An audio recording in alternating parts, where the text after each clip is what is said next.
안녕하세요. 역사를 사랑하는 박성입니다. 오늘은 카르타고 장군 하니발에 대해서 한번 이야기를 해보겠습니다. 하니발은 카르타고의 위대한 장군 함밀카르 바르카의 아들입니다. 그의 생애에 관한 주된 나치나사라인 폴리비우스와 리비우스의 저서에 따르면 하니발은 그의 아버지가 스페인에 들어가서 이른 나이에 로마에 대한 적개심을 갖도록 키웠다고 합니다. 그의 아버지가 죽자 BC 229년 183년경 자신이 죽을 때까지 하니발의 생애는 로마 공화정에 대한 끊임없는 투쟁의 연속이었습니다. 그가 가장 최초로 지휘권을 받은 것은 카르타고의 속주였던 스페인에서 함밀카르의 사위의 후계자인 하스드발로부터였습니다. 그런 성공적인 지휘관으로 두각을 나타내기 시작하였으며 BC 221년 하스드발이 암살을 당하자 하니발은 불과 26세의 총사령관으로 선임되었습니다.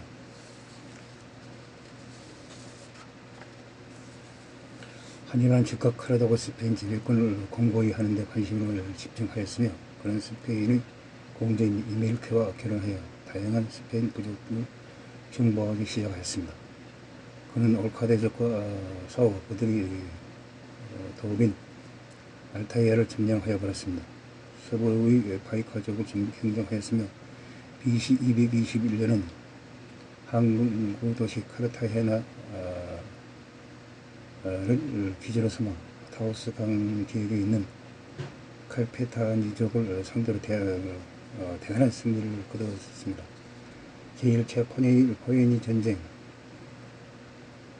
뒤이어 노와 카르타고가 체결한 조약의 에브로강이 이베리아 가운데에서 카르타고 세력권이 북방 한계로 설정되었습니다.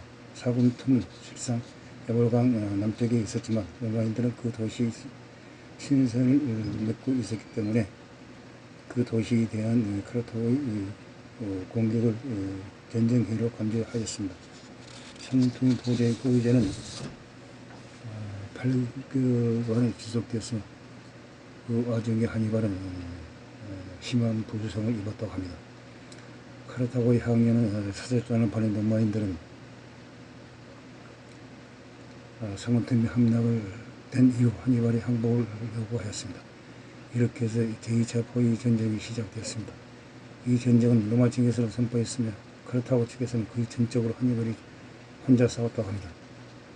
하니발은 BC 219년, BC 218년 겨울까지 카르타헤나에서 보내면서 이탈리아로 쳐들어갈 전쟁을 벌일 준비를 하였습니다. 동생 하스드발에게 스페인과 북아프리카의 방위를 위한 상당수의 병력을 맡겨놓고 그는 BC 218년 4월에 에브로강을 건너 피렌나 산맥으로 진격에 들어갔습니다. 로마인들은 이 소식을 듣기 전에 전쟁을 하기로 결정내린 상태였다고 합니다. 폴리비우스에 따르면 그의 군대는 9만 명의 보병과 1만 2천 명의 기병 그리고 상당수의 곡괭이 부대로 이루어졌다고 합니다. 페네 산맥에서 그의 군대는 피렌 부족들이 거센 저항에 직면하였습니다. 로마의 장군 푸블리우스와 코르넬리우스 스키피노는 반란 때문에 북부 이탈리아가 있었습니다. 스키피노는 롱강 우원을 따라 북쪽으로 진군하다가 하니발이 이미 강을 건너 자활에서 북쪽으로 진군하겠다는 것을 알았습니다. 하니발이 알프스를 넘어갈 계획인 것 같다고 생각하였습니다. 스키피노는 북부 이탈리아로 되돌아가서 그를 기다리고 하였다. 롱강을 건너 이후 하니발의 자세한 행적에 관해서는 논란이 많았습니다. 플리부스는 바다로 항군하여 4일 걸리는 거리에 있는 강이 아직 한 줄기 흐르는 지점에서 그가 강을 건넜습니다. 하니발은 이 지역에서 쟁반한 즉비와 보트를 이용해 강을 건너게 되었습니다. 강 안쪽으로 장교를 만들고 거기서 흙을 덮은 뗏목에 코끼리를 태워 건너게 하였습니다.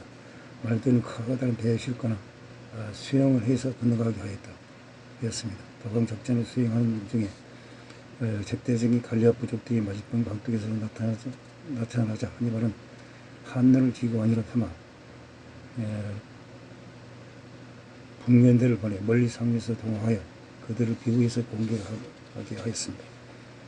호위족은 알프스 산맥을 넘어가는 동네 관에 잘 알고 있기 때문에 하니발의 계획에 규정한 전제였습니다. 이후에 카르타고는 르랑스가 으로 흘러들어간 그 강의 지류를 건너 섬이라고 부르는 지역으로 들어가게 되었습니다. 기르트 부족이 집 나르는 가축들을 공격하는 한편 높은 곳에서 아래로 돌을 굴러 사람과 짐승들을 공포로 몰아넣고 가파른 기르선을 실족하게 만들었습니다. 산 정상에서는 눈이 내려버려 있었습니다. 더욱 위험하였습니다. 전해 내린 눈이 굳어진 단단한 얼음바닥 때문에 병사들이나 짐승들 모든 미끄럼질을 하면서 눈 속을 굴러 내려갔습니다. 산사태가 일어나 좁은 통로를 봉쇄하였으며 그 길을 치는 동안 군대는 하루 종일 발이 묶이게 되었습니다. 마침내 10일째 되는 날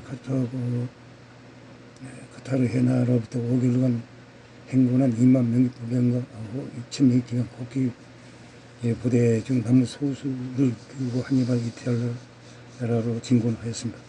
그 기회와 지형의 어려움, 접근을 허용하지 않는 부족들의 겔라르 전술, 그리고 무엇보다 점략과 언어가 다양한 부대를 이끌고 잘 적응하지 못하는 환경 속에서 커다란 난관을 이겨내야 하였습니다.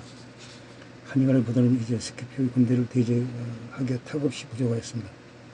스키피오의 군대는 최근에 창설된 프랑켄티아와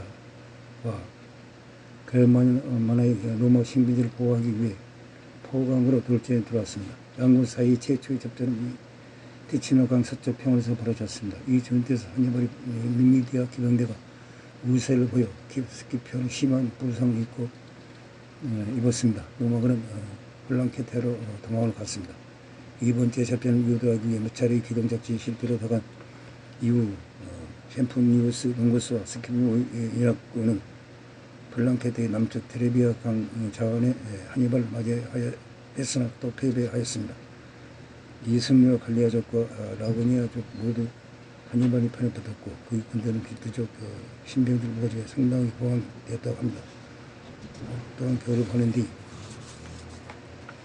BC 217년 봄에 멀리 아르노 강까지 진격할 수 있었습니다. 로마 이격이 출동하여 그를 저지하라 했지만 그는 아레툼에서 가이우스 플라미우스의 군대를 청량으로 제어하고 버렸습니다.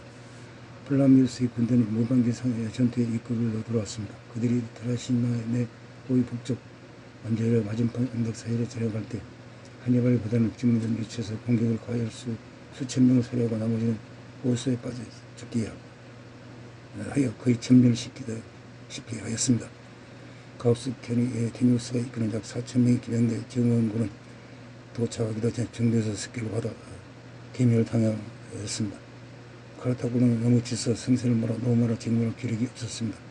게다가 하니발은 이탈리아의 동맹 세력들이 이탈리아 내전에 벌어질 것이란 헛된 생각을 가지고 있었습니다.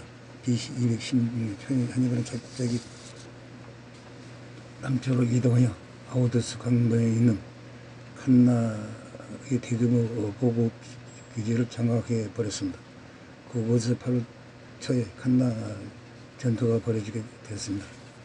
하니발 부대의 중앙선에 배치된 갈리아 이베리아 보병들은 수적으로 우시한 로마 보병대의 돌진을 막아내지 못하고 대열은 유지한 채 밀려났지만 리비아의 보병대와 양천용의 기병대는 국군이 버티면서 로마군의 공격대를 중복시키고 묘에서 포위 작전을 통해 승리한 로마 군단 병사를 추구하는 입장으로 돌아서게 되었습니다. 육상전의 대승리는 바라던 효과를 가져왔습니다. 많은 시방들이 이탈리아 동맹에서 이탈하기 시작하였습니다. 그러나 하니발은 로마로 진격하지 않고 BC 216년 215년 겨울 카푸아에서 보냈습니다. 시간이 갈수록 카르타고군의 전투력은 점차 약해졌습니다. 파이보스가 제약한 전략이 실행되었습니다. 그 전략의 내용은 로마의 충성을 바치는 도시들을 방어하고 기회가 닿으면 한니발에 함락된 도시들을 제철하는 시도를 하되 적군이 싸우고자 할 때 싸우지 말고 카르타고는 항상 모든 전장에서 긴장 상태로 있게 만드는 것이었습니다.